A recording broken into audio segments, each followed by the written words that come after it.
नमस्कार, न्यूज मंच देख रहे हैं आप और मैं हूं विशाल वैभव। डोमिसाइल मामले को लेकर छात्र नेता सौरभ कुमार ने जो है आ, सरकार और नेता प्रतिपक्ष तेजस्वी यादव को जो है कटघरे में खड़ा किया और कहा कि तेजस्वी यादव जब उप मुख्यमंत्री थे तो उन्होंने भी कहा था बीपीएससी को लेकर, लेकिन आज वो भी अपने बातों पर कायम नहीं है। तो क्या कुछ कहा है छात्र नेता सौरभ कुमार, आपको छोड़ जाते हैं उनके बयानों के साथ। बने रहिए न्यूज मंच के साथ। न्यूज मंच के लिए शिवम कुमार के साथ विशाल वैभव, पटना। बिहार का सबसे बड़ा मुद्दा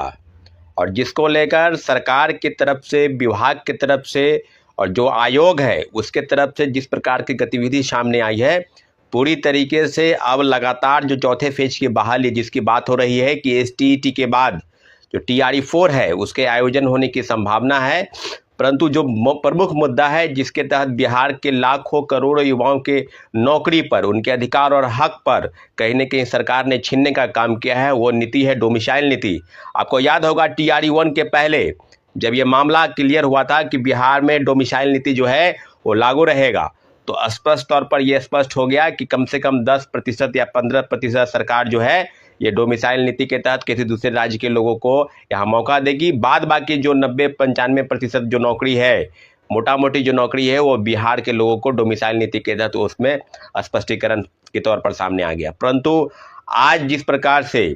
बिहार के नेता प्रतिपक्ष और उस समय में डिप्टी सीएम रहे तेजस्वी यादव लगातार उस समय में कह रहे थे, उन्होंने 2020 के विधानसभा में 2 वादा किया था कि बिहार के नौकरियों पर पहला हक किसी का है तो वो बिहारियों का है, और दूसरा जो पेपर लीक धांधली सेटिंग उसके तहत उन्होंने कहा था कि हम जब हमारी सरकार बनेगी तो पेपर लीक धांधली सेटिंग आदि चीज़ों पर हमारी ठोस कार्रवाई होगी। और आज लगातार जिस प्रकार से श्वेत पत्र जारी कर रहे हैं, लगातार मीडिया में कई जनसभा में छात्रों के साथ अभ्यर्थियों के मुद्दे पर खुलकर मुखर होकर बोल रहे हैं, उसमें सबसे प्रमुख मुद्दा है डोमिसाइल नीति। आपने कहा था कि सबसे पहले कैबिनेट की बैठक में 10 लाख सरकारी नौकरी की बात, और सबसे पहला जो मुद्दा है वो डोमिसाइल नीति। तो जब आप डिप्टी सीएम थे तो क्या ऐसी मजबूरी थी कि आपने उस पर हस्ताक्षर किया? क्या ऐसी बात थी जो बिहार के युवाओं के साथ आपने छल करने का प्रयास किया? और आज फिर पुनः डोमिसाइल नीति की मांग हम लोग इसलिए करते हैं क्योंकि जब पूरी तरीके से सरकार की प्रतिबद्धता सामने आ गई, आप तमाम चीज़ों को देखेंगे तो ये पाएंगे कि बिहार सरकार के तरफ से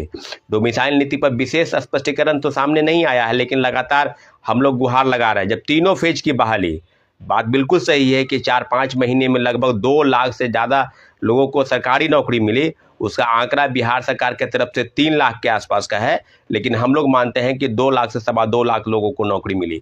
लेकिन जब डोमिसाइल नीति के तहत जो RTI से खुलासा हुआ है, 17,000 महिलाओं को TRE-1 में 1 to 5 वर्ग में जो नौकरी मिली, उसमें 10,000 से 10,152, यानी वो आंकड़ा 35% की जो मूल आरक्षण है उस आंकड़े को पार करते हुए आरक्षण का मामला 53% ही नहीं, 51% को भी पार कर गया। दूसरी तरीके से बात की जाए तो आज कई अखबारों की सुर्खियों में आपने पाया होगा कि कई फर्जी अभ्यर्थी डोमिसाइल सर्टिफिकेट बनाकर कहीं 800 में, कहीं 1000 में, कहीं 2000 में, यानी जो मूल रूप से झारखंड और उत्तर प्रदेश जो हमारा पड़ोसी राज्य है उसके ज़्यादातर लोग जो है फर्जी डोमिसाइल सर्टिफिकेट बनाकर बिहार में बहाल हो गए हैं। तो यही विडंबना है, TRE-1 से लेकर TRE-2 तक व्यापक तौर पर डोमिसाइल फर्जी सर्टिफिकेट बनाकर बिहार के जो निवासी है उसका प्रमाण पत्र बनाकर बहाल हो गए हैं, और आज छटनी चल रही है, छटनी हो रही है। तो जब छटनी आप करते हैं तो उसकी जगह पर न रिवाइज रिजल्ट प्रकाशित होता है, न सप्लीमेंट्री रिजल्ट प्रकाशित होता है,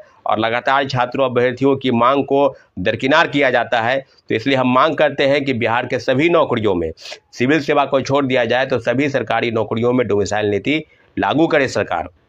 और जिस प्रकार से लगातार तेजस्वी यादव बोल रहे हैं, जिस प्रकार से लगातार गतिविधि आगे बढ़ रही है, तो डोमिसाइल नीति पर प्रोटेस्ट होना तय है। और जिस प्रकार से हम लोग अभी विचार कर रहे हैं कि डोमिसाइल नीति एक ऐसा नीति है जिस प्रकार से लोग, अब देखिए विडंबना के 14 राज्यों के लोग बिहार में शिक्षक बन गए, और बिहार के लोग, बिहार के युवा और नौजवान जो बेरोजगार हैं, जो लगातार शिक्षक बहाली या अन्य प्रतियोगिता परीक्षा की तैयारी करते हैं, उनके लिए जो दूसरा रास्ता है नौकरी नहीं लगने के बाद, वह है किसी दूसरे प्रदेश में पलायन का मामला, किसी दूसरे प्रदेश में जाकर रोजी रोटी ढूंढने का मामला। तो कहीं ना कहीं, और जब वो जाते हैं वहाँ पर, तो वहाँ पर यह कहकर उनको भगाया जाता है कि तुम बिहारी हो, तुम जाकर अपने प्रदेश में नौकरी मांगो। तो देश के तमाम राज्यों की सरकार ने, आपका बगल का प्रदेश है झारखंड, जहाँ की हेमंत सोरेन सरकार ने स्पष्ट तौर पर कहा कि हम जो है अपने प्रदेश में 100% डोमिसाइल नीति लागू करने जा रहे हैं।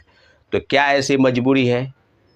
माननीय मुख्यमंत्री जी की? तो उनको ऐसा लगा कि हम प्रधानमंत्री पद के दावेदार हो सकते हैं, उत्तर प्रदेश के किसी सीट से चुनाव लड़कर हम प्रधानमंत्री बन सकते हैं। तो जो चाचा का हाल है वही हाल भतीजा का है। वही तेजस्वी यादव जी को लगा कि जब चाचा बनेंगे प्राइम मिनिस्टर तो हम यहाँ के चीफ मिनिस्टर बन के बिहार की कमान हमारे पास चली आएगी। और आज जब आपके पास सत्ता नहीं है तो वही राग अलाप रहे तेजस्वी यादव। तो हम बिहार सरकार से मांग करते हैं, माननीय मुख्यमंत्री जी से मांग करते हैं कि बिहार के सारे